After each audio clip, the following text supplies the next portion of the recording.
Avis vascular centre మన దేశంలోనే the best varicose vein hospital.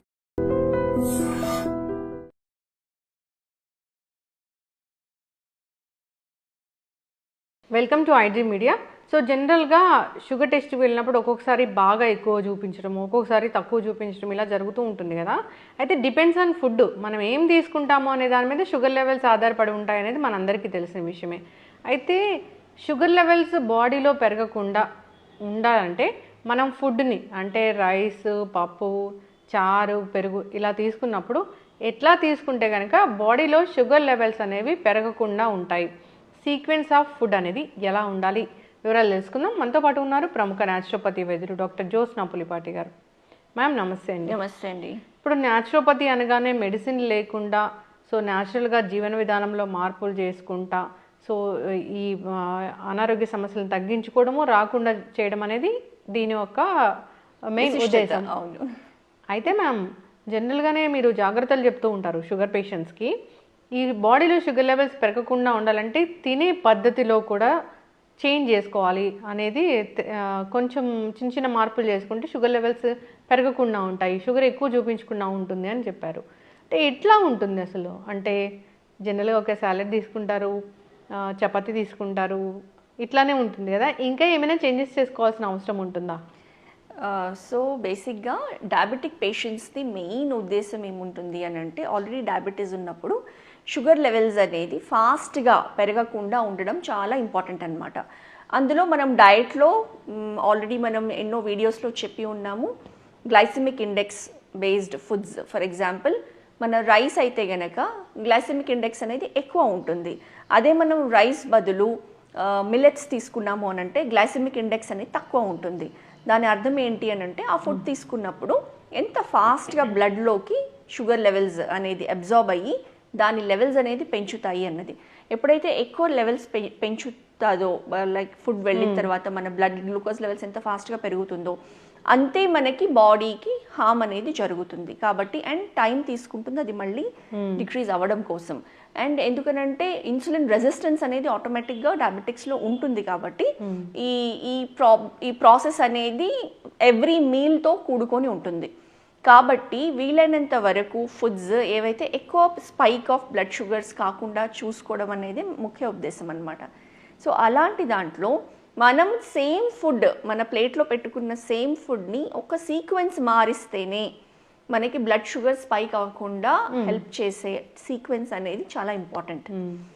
So ఆ సీక్వెన్స్లో ఫస్ట్ మనము మామూలుగా రైస్ కానివ్వండి, వీట్ కానివ్వండి, ఒక దాల్ లేకపోతే ఒక ప్రోటీన్ సోర్స్ ఏదైనా చోలే, రాజ్మా ఇట్లాంటివి పెట్టుకుంటాము.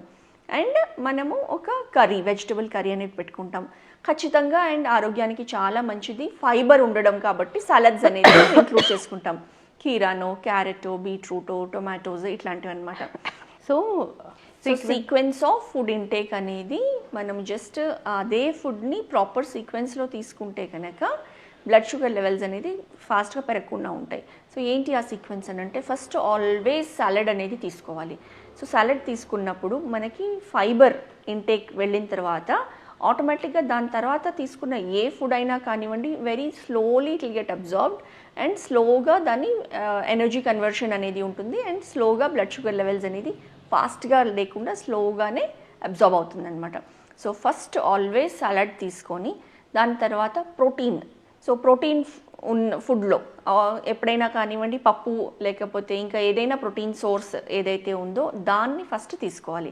సో ఆల్వేస్ రా ఫుడ్, ప్రోటీన్, తర్వాతనే ఇంకా మిగతా కార్బోహైడ్రేట్స్ ఏదైతే ఉంటుందో అది ఎండ్కి తీసుకోవాలన్నమాట.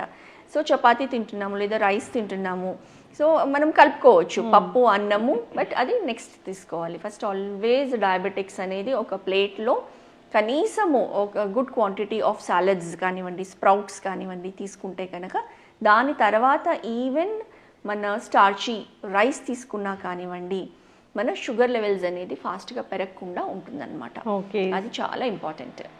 కొన్ని వెజిటబుల్స్ అయినా తీసుకోవచ్చు, సాలడ్ అయినా తీసుకోవచ్చు, లేదా వెజిటబుల్స్ కర్రీ తీసుకోవచ్చు, లేదా స్ప్రౌట్స్ తీసుకోవచ్చు, ఎనీథింగ్. దాన్ని ఫస్ట్ తీసుకొని కార్బోహైడ్రేట్స్ నెక్స్ట్ ప్రోటీన్ అనేది తీసుకొని కార్బోహైడ్రేట్స్ మాత్రం లాస్ట్కి తీసుకోవాలి. ఓకే, సో సో అట్లా తీసుకుంటే కనుక గ్లూకోజ్ లెవెల్స్ అనేవి పెరగకుండా ఉంటుందన్నమాట. షుగర్ పేషెంట్స్ ఎవరైనా కానీ దీన్ని పాటించాలి. నార్మల్గా ఎవరైనా కూడా అట్లాగే తీసుకోవచ్చు. ఒక హెల్దీ మీల్ ఎలా ఉండాలి, ప్లేట్ ఎలా ఉండాలి అంటే కూడా ఇట్లాగే చెప్తాము, ఇలానే యూజువల్ గా తీసుకుంటాము. అదే సేమ్ ఫుడ్ ఫస్టే అన్నం కలుపుకొని మనం పప్పు అన్నము కర్రీ అన్నం తిన్న తర్వాత సాలడ్స్ తర్వాత లాస్ట్కి తిన్నాం అనుకోండి, అందులో మనకి కనీసం 30-40 milligrams of increase in the sugar levels అనేది కనిపిస్తుంది అనమాట. అంత వేరియేషన్ వస్తుంది. చక్కగా చెప్పారు మ్యామ్. సో ఫుడ్ జాగ్రత్తలు తీసుకోవాలి, అసలు షుగర్ అనేది అవాయిడ్ చేయాలి వాళ్ళు. ఇంకా తీసుకునే ఫుడ్ ఎలా తీసుకోవాలి అంటే ఫస్ట్ కొన్ని వెజిటబుల్స్ అయినా తీసుకోవచ్చు, ఒక సాలడ్ అయినా తీసుకోవచ్చు, కొన్ని స్ప్రౌట్స్ అయినా తీసుకోవచ్చు. దాని తర్వాత ఏం తినాలన్నా తినొచ్చు. అట్లా అంటే రైస్, దాలు అలాంటివి, కర్డ్ ఇట్లా తీసుకోవచ్చు. నార్మల్ మనం ఫుడ్ ఎలాంటి ఫుడ్ తీసుకుంటామో అలానే తీసుకోవచ్చు. సో దానివల్ల షుగర్ లెవెల్స్ అనేవి స్పైక్ అవ్వకుండా ఉంటాయి. చక్కటి ఇన్ఫర్మేషన్ మ్యామ్. సో జనరల్గా మనం రోజే తినే ఆనియన్స్ అంటే ప్రతి కూరలోనూ మనం ఆనియన్స్ అని యూజ్ చేస్తాము. అయితే జనరల్గా ఇట్లాంటి ఆనియన్స్ చూస్తాం, అంటే ఇంత ఫంగస్ వచ్చిన ఆనియన్స్ కూడా చూస్తాము. అసలు ఇది ఏంటి, ఇది తీసుకుంటే మనకి ఎలాంటి అనారోగ్య సమస్యలు వస్తాయి? ఇప్పుడు మనం ఇళ్లలో అయితే క్లీన్ చేసి తీసుకుంటాం, కానీ సో హోటల్స్ అలాంటి వాటిలో మనం చూస్తూ ఉన్నాం ఎంత కంటామినేటెడ్ ఫుడ్ అనేది పెడుతూ ఉన్నారు, ఎంత అన్హైజీన్ ఫుడ్ అనేది పెడుతూ ఉన్నారు. సో ఇలాంటి ఆనియన్స్ మనం వాడితే కనుక వచ్చే అనారోగ్య సమస్యలు ఏంటి, అసలు ఇది ఏంటి మ్యామ్? జనరల్గానే ఆనియన్స్ ప్రతి కూరలో మనము ఉల్లిపాయలు అనేది వాడుతూ ఉంటాము. ఉల్లి చేసే మేలు తల్లికి కూడా చేయదని చెప్తూ ఉంటారు. అన్ని మెడిసినల్ వాల్యూస్ ఉంటాయి దాంట్లో.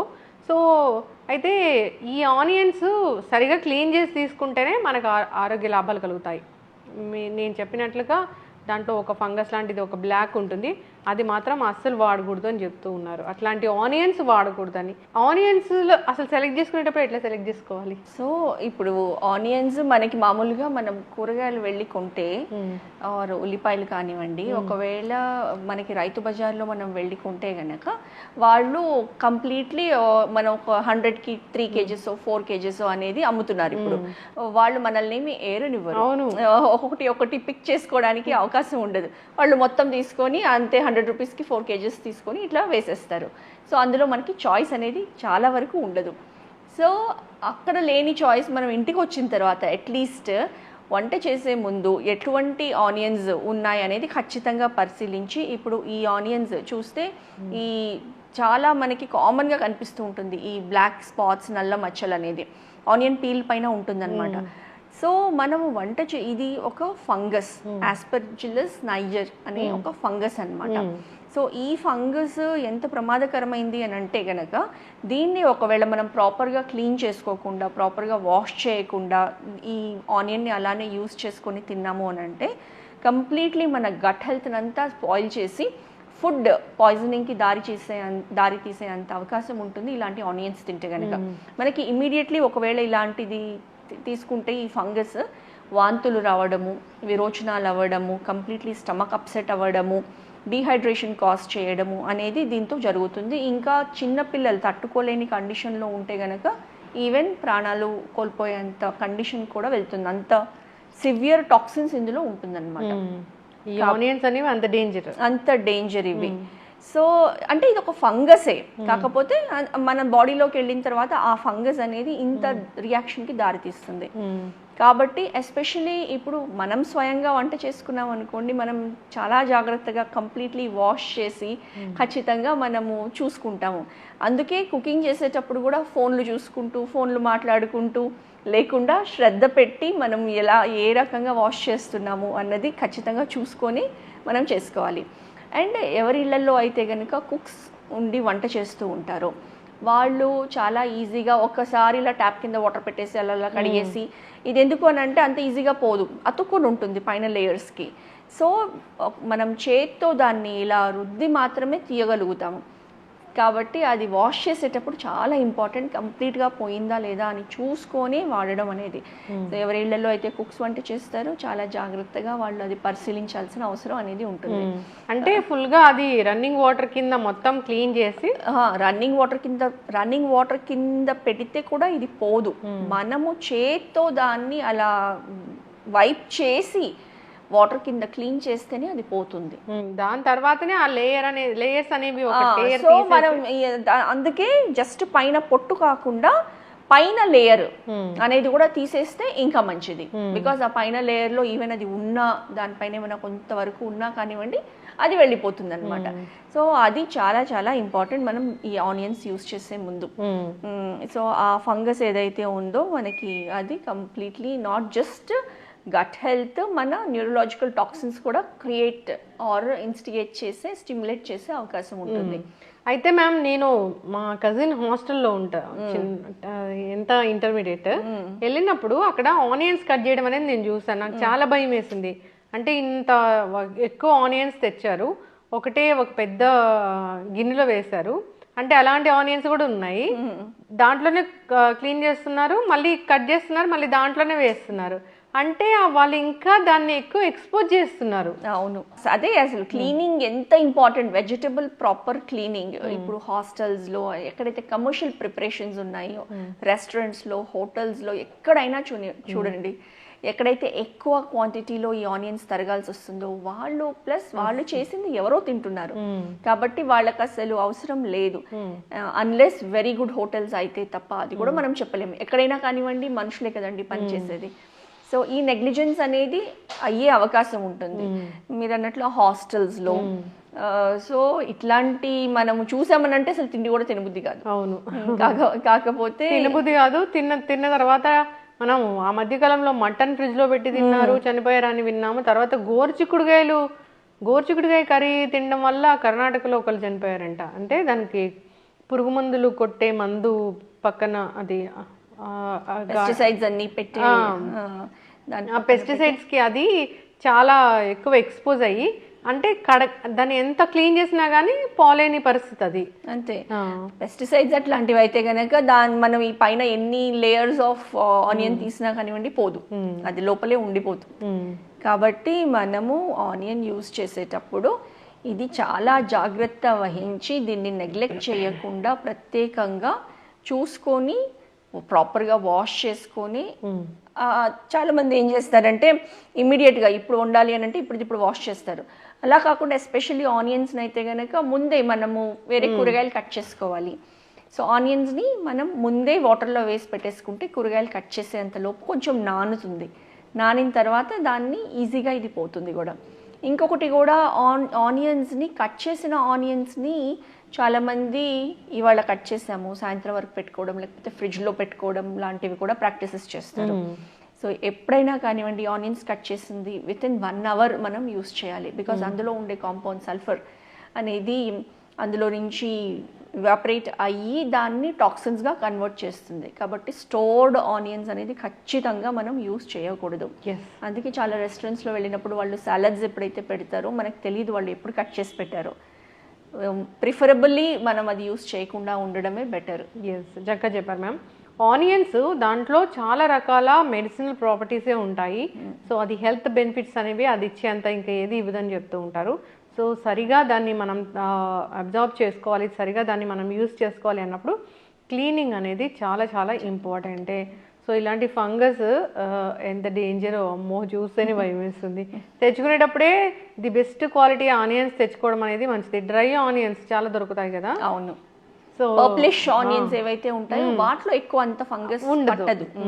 దాంట్లో అవి కూడా ఎక్కువ ఉంటాయి, ప్రాపర్టీస్ కూడా ఎక్కువ ఉంటాయి, న్యూట్రిషనల్ ప్రాపర్టీస్ కూడా అందులో ఎక్కువ ఉంటాయి. సో అలాంటి ఆనియన్స్ వాడుకోవాలని కోరుకుందాం. చిన్న చిన్న పిల్లలు ఉన్న ఇళ్లలో కూడా వాడుతూ ఉంటారు కాబట్టి సరైన కేర్ అనేది అవసరం. ఇంకా చాలా చాలా అవగాహన లేదు దీని గురించి, దీన్ని ఎట్లా క్లీన్ చేయాలి ఏంటి అనేది.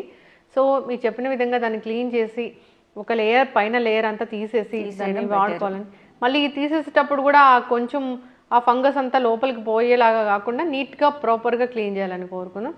ఇది చిన్న విషయమే కానీ పెద్ద డ్యామేజ్ చేస్తుంది, జాగ్రత్త వహించాలని కోరుకుందాం. చక్కటి ఇన్ఫర్మేషన్ మ్యామ్, ధన్యవాదాలు. నమస్తే అండి.